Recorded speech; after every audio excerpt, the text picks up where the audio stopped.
It's been a while since I've done a studio tour video, and I realized that I actually have not done a studio tour since I've moved into my new home with my wife and my family. So in this video, I'm going to show you everything I have set up in my studio to produce content. Starting off with the desk setup, obviously the first thing that we need to talk about is the camera of choice. So I usually am shooting on the Sony FX3, and the reason I choose this camera is because I used to do a ton of just production work, and the FX3 was my main workhorse for production, and I still do some production work from time to time, but mostly I'm focusing on YouTube content. It's an amazing YouTube camera, incredible image quality, and I love the top handle. The audio top handle is outstanding. You're able to run XLR cables from my boom mic overhead and my podcasting mic directly into the audio handle. I love that, saves me lots of time. When it comes to the computer that I use, I am a simple guy. I don't have a bunch of monitors or anything. Right now I'm just using my MacBook Pro primarily. This is the M1 Max that I use for all of my video editing.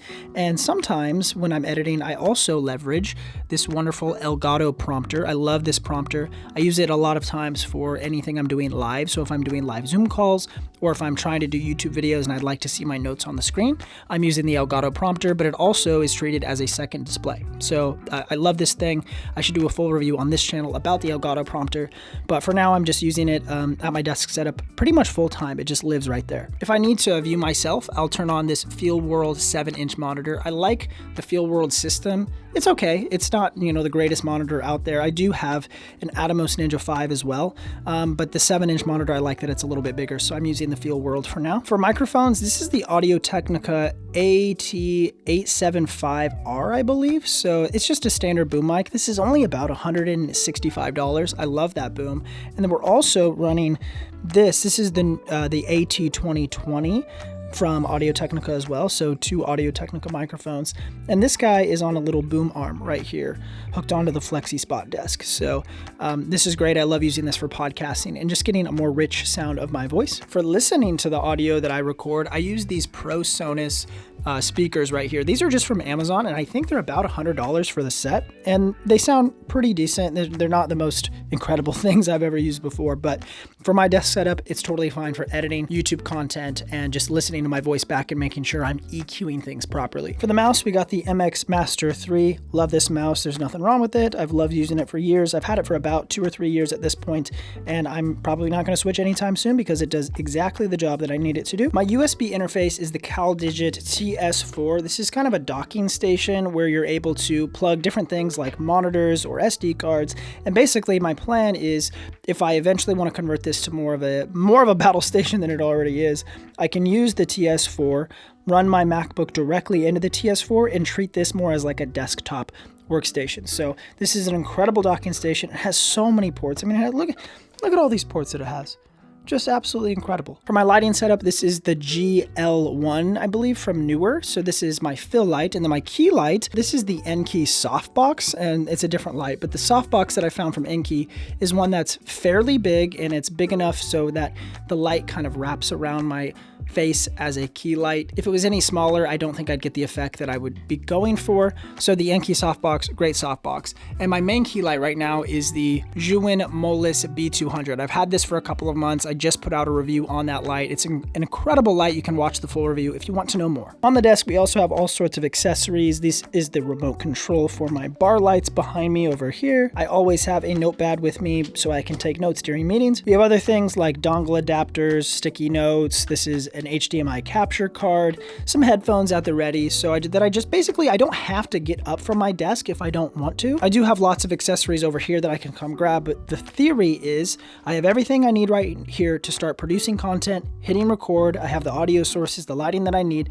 and then if I want to, I can start editing from this workstation right away as well. This mic is also boomed overhead with a C-stand right here, and I love this C-stand because I can also turn it into a quick top-down shot by just kind of moving this arm down and then pointing a camera down directly over my desk. The actual desk itself is the E7 from FlexiSpot. I've loved using this desk over the last couple of months, and they sent it to me for review and testing, and I can confidently say this desk is so much better better than my previous desk that now lives over there. Of course, my favorite feature is the fact that it is a sit-stand desk and I can raise it up for editing purposes if I want to be standing on long edit days. But it's also just really large. I have the 55-inch version. It's also 28 inches deep, but it's plenty big to host everything I want on this table. And they even have larger sizes that are like 60 inches or 72 inches, but the 55-inch for me was plenty large. This desk can hold over 355 pounds, which is obviously plenty. I will not exceed that by any means. It's got a great remote control so I can program buttons and my preferred standing and sitting height, and overall has just been an awesome desk to use. But FlexiSpot also sent this wonderful C7 chair. This is a brand new chair from FlexiSpot that's incredible. I was super excited when they reached out and said they wanted to send me this chair because specifically this chair has really great back support. And when I was younger, I played college football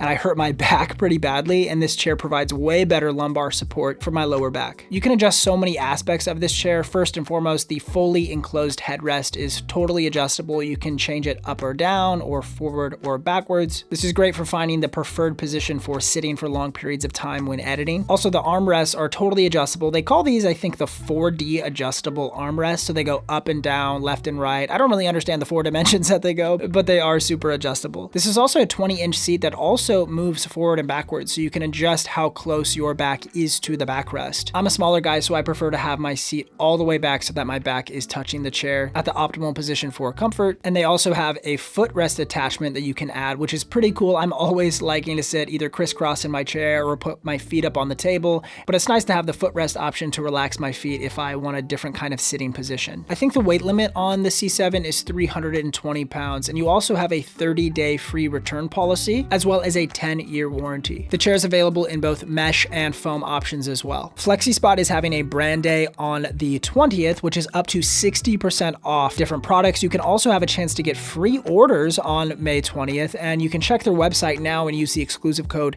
BDC7 for an additional $30 off. Now is a great time to get the C7 chair. Thanks again to FlexiSpot for sponsoring this video and sending this chair out for review. All right, these built-in shelves have been so helpful for me over the last couple years. This top shelf here is where I keep all my camera equipment and accessories for cameras like tripod screws and plates and SD cards. This shelf is all of my lenses and lens cleaning accessories. We got a ton of different lens options for both the full frame and APS-C formats. The third shelf is all audio supplies, so microphones, lapel mics, gaff tape, headphones. This shelf is all organized bin accessories, so things like V-mount batteries or lighting equipment, cables, rigging parts. I love organizing bins in this way. It's very quick to find everything you need. And this bottom shelf is additional accessories, hard drives, different computer supplies, and all sorts of weird things you would need in the tech world. We have some more stuff over here, but this middle section has this wonderful bench that also folds up, and this is where I keep all my light stands. So C-stands fit in here, travel bags, we got some gimbals as well. So this is like really long, large storage items. I love that this thing is here and I use it all the time. This side we got some props, we got a nice old Polaroid, we got a plant, we got a VHS camera, we got a production slate. This is my very first camera, the Nikon P530. This thing is absolutely terrible. I would not recommend you purchase this, but I use it as a prop because it was my first camera. Little Rubik's Cube, 2x2. Some other accessories over here as well. We got my wonderful plant. I love this plant. My wife helped me get this plant into the studio, as well as this one right here. She's very smart with her design choices. If it was me, everything would just be white walls. Actually, there is a lot of white walls in here, huh? Last couple shelves are all just like lighting accessories and tripods and just other accessories that I need to access or equipment that I am reviewing. This station over here is a little bit newer. This used to be my main desk that I had over here until I got the FlexiSpot desk. So I moved this 55-inch desk over here, and currently it's just set up as a different studio angle. If I want to get a different backdrop, this would kind of be the backdrop for that shot. This is just a basic chair from Amazon, and I just treat this as just kind of a basic workstation. I got a notebook here with an iPad, and I can record content on the ZV-E10 if I'd like. This corner of the studio is where I just keep some additional accessories. We got some travel bags over here, an additional light stand, a nice tripod from Smooth Camera Gear, love this company, and then a fill light. This is the Amarin P60C. I use this to add a splash of color to my room. You'll often see that. And back in this dark corner is just kind of a work in progress. I don't really know what I'm going to do with this corner just yet. I do have a whiteboard here with different tasks and videos that I'm working on.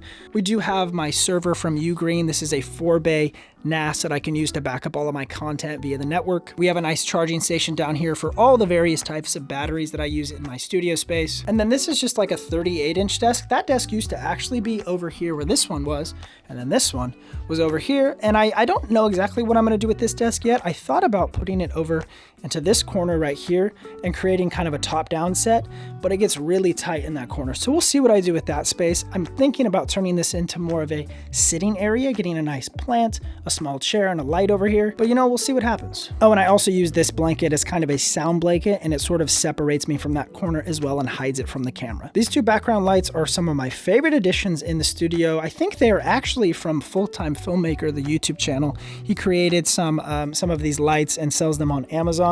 I love them. They just add a splash of nice color and interest into the background. I can change them. They're bicolor temperature. And I love that they come with these little floor stands so that you can mount them vertically. This is just a basic Amazon couch. I bought it, I think it was like, $300, $350. I bought it several years ago when I lived in a different home.